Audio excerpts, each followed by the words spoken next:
ராஜா வருகிறார் ஆயத்தமாவோம், ராஜா வருகிறார் ஆயத்தமாவோம், இயேசு வருகிறார் எதிர்கொண்டு செல்லுவோம், இயேசு வருகிறார் எதிர்கொண்டு செல்லுவோம்.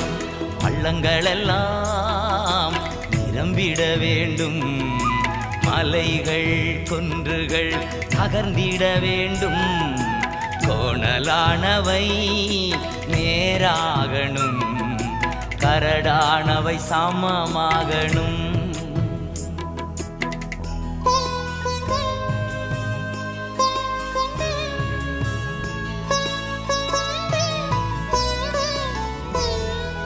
நல்ல கனிகொடாம் மரங்களெல்லாம் வெட்டுண்டு அக்கினியில் போடப்படும்,